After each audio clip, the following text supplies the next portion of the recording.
appropriate for me. I have no reaction to former Steelers and things of that nature. I don't listen to the elevator music, so I don't have a lot of detailed understanding of that criticism. There's Steelers coach Mike Tomlin defending his quarterback Ben Roethlisberger and his leadership abilities earlier this week.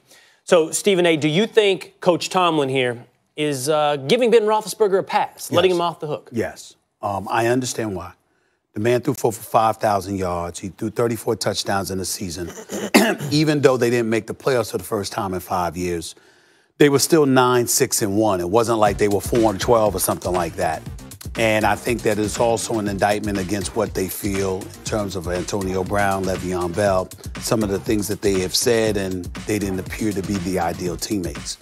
So I understand that's his quarterback. But here's the reason why I would say you have to hold Ben Roethlisberger more accountable. Even though you don't hear players coming out of the woodwork speaking out against him, it's clear that he had done some things wrong. Whether his weekly appearances on his radio show, some of the quotes that he gave to alienate teammates that he could use and utilize during a game in the season. And not only that, when you're the leader, sometimes it's incumbent upon you to play the role of motivator. And the fact of the matter is that sometimes that has not been the case with Big Ben Roethlisberger. Yeah, in most instances, you can look at an individual, point to their level of production, and leave it at that. But when you need others in order to get the job done, and you're the leader, then you do play a role in trying to galvanize the troops and get max effort and max level of production from the parts around you in order to achieve the desired level of success.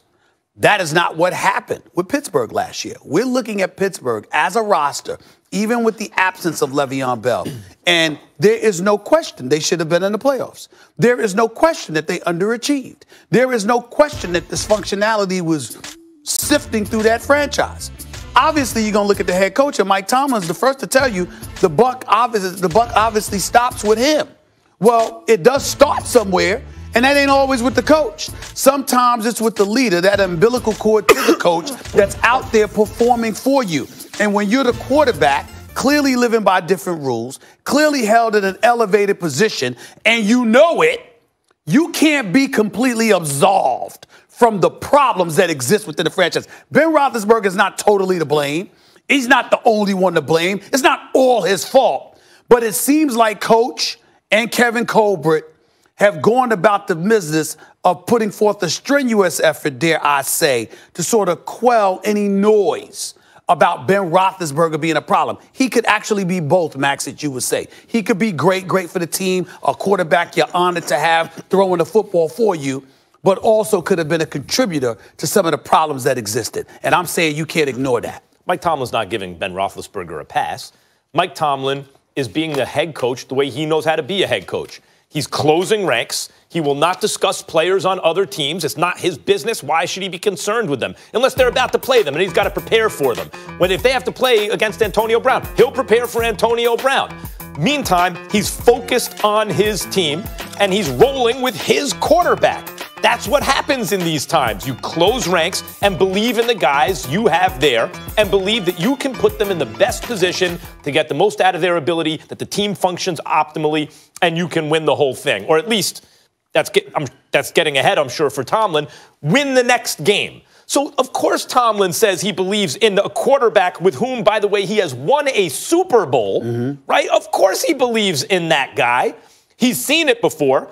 And furthermore, that's his quarterback. Yeah, so the argument isn't whether or not Ben Roethlisberger has been perfect. I don't think anybody at this table would contend that Ben Roethlisberger has been the ideal leader.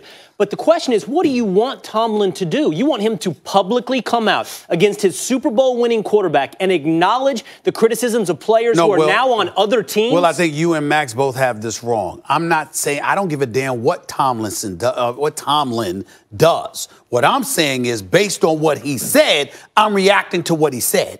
I'm not saying that he should or shouldn't have said anything. But based on what you said, does it give Roethlisberger a pass? I'm saying that statement. Well, what if he says that publicly and he takes Ben Roethlisberger well, that's fine. behind the scenes and says, what can we learn from the way things went down? If that's the case, then we don't need to discuss anything, because the reality of the situation is that unless we're a fly on the wall, we never know definitively what's being done. I will deal with your point directly. That's what it is. I understand what you mean. You're saying, whatever the circumstances are, whatever we expect, these statements give Roethlisberger a pass. Okay, I get it.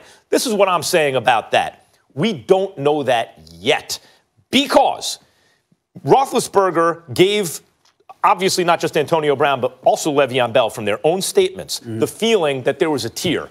Roethlisberger up here, everyone else down here. Now, does that work, yes or no? Is that in the best interest of the team, yes or no? If the Steelers go on to have great success this year without those two guys, then I don't think Tomlin gave Roethlisberger a pass here. Okay, that's fair. If they don't, all right, then maybe. But that's fair. If Ben Roethlisberger is the same guy, but they succeed. Right. But if he changes, if he modifies his behavior, and I'm not sure how much we'll know about that, we leave that to our reporters that literally cover them as a beat. But the point is, if Ben Roethlisberger listened to the noise and heard the skepticism or the criticism that came in his direction, and all of a sudden we're talking on this show, on your show, on Countdown and Beyond about how there's been a change that has taken place with Big Ben Roethlisberger, then excuse me, that would be treated to that argument that they were making against him. I want to address that too. Even if that's the case, I find it hard to believe that a guy this deep in his career suddenly wakes up and he's a new guy. Maybe on the margins he can change a bit. Depends on what but kind of if that's the case, to me, that actually speaks more to Brown and maybe even Le'Veon Bell, because it means that his new teammates are buying into whatever they're running in Pittsburgh. Okay. And as a result are not a problem. I find that's much more likely than suddenly Roethlisberger wakes up and goes, oh boy, I better change my stripes now. So doesn't that tell you then it's not, success isn't going to be the judgment of this as you laid out. What if the Steelers miss the playoffs again, go 9-7, but at the end of the year, Roethlisberger, having not changed, still has the love of guys like Juju Smith-Schuster or Marquise Pouncey? Then I would say this. Is it not then that he still hasn't received a pass? No, I think it's different then, because then, in fact, Antonio Brown and Le'Veon Bell would have made the case. What they're saying is, hold on, everybody, we're special talents. I know the quarterback's supposed to be in this elevated position, but in fact, on this team, we were just as important, and we shouldn't have been treated like second-class citizens just because the quarterback's elevated. And they will have proven the point if the team falls apart. Well, let me put it to you this way. You put it that way, and that's fair, but let me put it to you this way. Is Antonio Brown arguably the best receiver in football? Yes. Is Le'Veon Bell arguably the best running back in football? When last seen, he's up there. Okay? Has anyone said Ben Roethlisberger is the number one quarterback in football? No.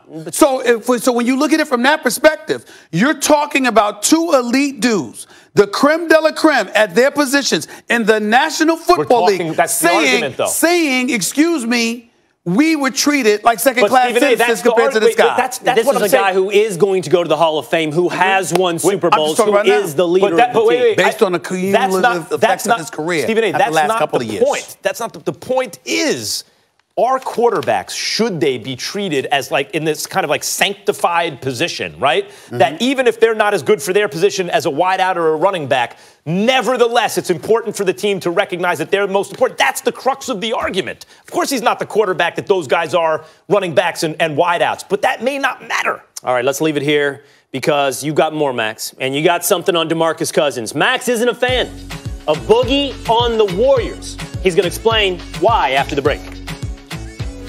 We have a great show planned for you Friday. Who will punch their ticket to the Elite Eight? Should Zion and Duke be on upset alert against the Hokies? And how big a deal is it if the Warriors don't get that top seed in the West? First Take, 10 a.m. on ESPN.